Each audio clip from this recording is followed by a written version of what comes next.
What's up? This is Jared from the Maine, and you're watching Infectious magazine. Alright, so first off, of course, how are you? I'm absolutely fantastic. Thank you very much. You're a little sunburned. Dude, I'm always red, but I'm especially red on this tour. I put on like pounds of sunscreen, it just doesn't work. Well, I discovered last summer, I always told people, I was like, I don't burn, and like, I realized that it's just that I don't go outside that often. That's my thing too. When we're home, I'm either we're in the studio or I'm at my house. And we live in Phoenix, so it's always really, really hot out. So any air conditioning I can find, I just sit inside. But you must have a high tolerance by now, right? I'm getting there. I'm like getting used to it, yeah. But it's Warped Tour. We haven't done it in 5 years, so it's like I'm easing back in, Yeah, how's it been? How's the adjustment been? It's been cool. I mean, we didn't know what to expect kind of going into it, and after the first show, like once we got the first day out of the way, I think it felt comfortable again. It reminded us of what it was like to be on it 5 years ago, and we just try to work as hard as we can every day and just hustle and don't think about how hot it is or any of that stuff until it catches up to you at nighttime, and then you just drink it off. Yeah, just go to sleep after. Yeah. Did you guys play the Alaska date? No, we didn't. I really wish that we did, because that's like the only state that we haven't been to. That's what I'm so curious is, like, I would love to be able to go back in time and like be at that, because to be able to experience Warped Tour for the first time, like now, older rather than like a 15-year-old kid, I can't even imagine what that must be like. Oh my gosh, I know, it's crazy. Like the first time I went was in like 02 or 03, and just being a part of it then was like, incredible. I can't imagine what it was like when they first started out. I know. So you guys recently released the deluxe version of your album, and it's becoming, I think, fairly popular. At least I've seen it popping up a lot to do deluxe versions and acoustic versions and things like that. Do you think that will ever become common among up-and-coming bands as well as national touring artists? You mean like releasing a deluxe version? Yeah, deluxe or like an acoustic or Yeah, I mean, for us, we released a lot of EPs when we were first starting out as a band, and I feel like it's kind of like the mixtape thing, kind of the hip hop world. They do the mixtapes and stuff. It's nice to have as much content as you can, as much material as you can, and I feel like for us, starting out, that was all we could do, was just put out as much music as we could and put together these little EPs here and there between albums to keep the fans interested. Yeah. So, as far as releasing like deluxe content, until your band really gets into like writing and recording a full-length record, the deluxe thing won't really make sense. But we just have, at this point, we've been a band for 7 years, so we have so much material left over that like anytime that we can put out a deluxe edition, we're going to. So I mean, and there was like, we went into the last record, Forever Halloween, we probably had about 18 to 19 tracks floating around. The album's 12, so the deluxe edition has 5 on it. So we got almost all of them out. Do you think that, going back to the EPs, do you think that's a good trajectory for up-and-coming bands to follow, is kind of, rather than focusing so much on releasing a full length, just kind of staying current with releasing EPs more often? I think it all depends, like if you're in a position where your fans, if you need to hold your fans over for a while and they're asking or demanding music from you, and you have the means to record it, there's all these things, when you're starting, like, we didn't have the means to just go into a studio and pay for a session or stay there, so now we have our own studios and we can do whatever we want. But for a band that's starting out, like, if you have creative overflow and you're writing a lot, you might as well record whenever you can and put it out, because especially if you're an independent artist, there's really no rule for what you can or can't release. Yeah, exactly. You have that freedom. Yeah. And we've been lucky to interview the band like 3 times now since 2011. And in those last few years, how do you think that you've developed, not only as a musician in a band, but as an individual in the industry? Well, we've learned a lot. I mean, it's been, like I said, like over 7 years, and we've been on labels, off of labels, we've done this and that, we've jumped through so many hoops at this point, and I think we finally reached a point a couple years ago, right before Pioneer came out, we just learned how to say no to things and say no to people. It's hard, isn't it? Yeah, and that was kind of the big turning point for our band. I feel like that was when we started doing things for us instead of for other people, and I think the bonus to that is the fact that the fans are going to hear what we sound like as a band, like on our own, untouched by A&Rs at record labels or any sort of agenda that you can have.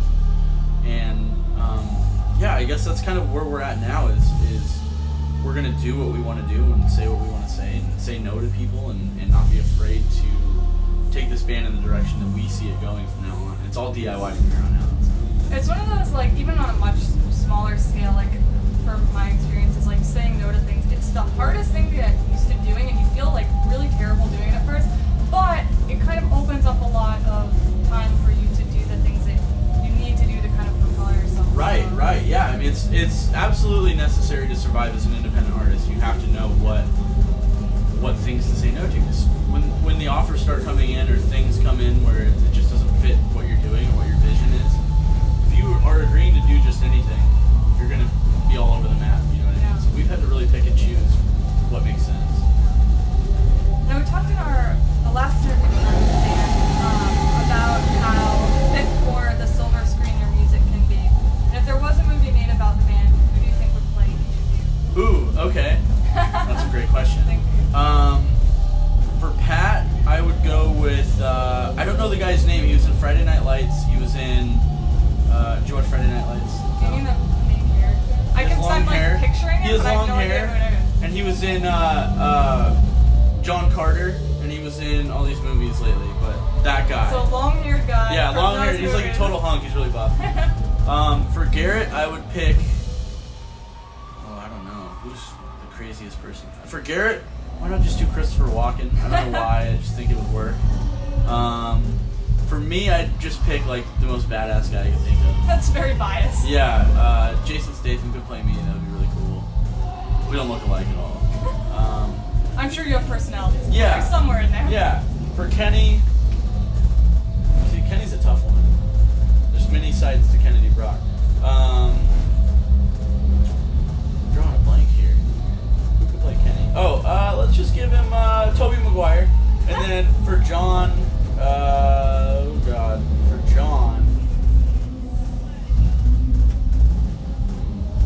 let's just say Woody Harrelson for John. Okay. I like that.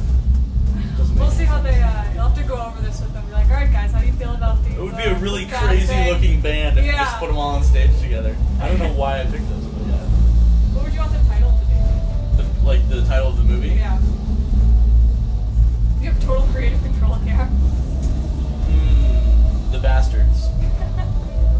Alright, we'll go with it. No, I love Bandhappy. I think it's like really cool what they do. And they always ask on the bottom of their website, if you could take a lesson from anyone, who would it be? And I want to ask the same of you, whether they're on the tour or not. Okay. It could be anyone. Anyone. Preferably Man. alive. Okay. But if you can work with the dead, that's okay. I would like to do a songwriting studio kind of session with Jeff Tweedy from Wilco. They're like one of my favorite bands. And I think he's an incredible songwriter. And I think he does a really good job at showcasing each member of that band's specific talents. And that's something that has always been a challenge for us. It's like, where does everybody fit in? We can write pop songs, the Skies in This Rock songs. That's what we do. But we're just now getting into like the showcasing everyone's specific abilities. And so I think Wilco's band has captured that like time and time again. So I'd love to learn from Jeff Tweedy. And what do you think the next big trend in music is? Ooh. Well,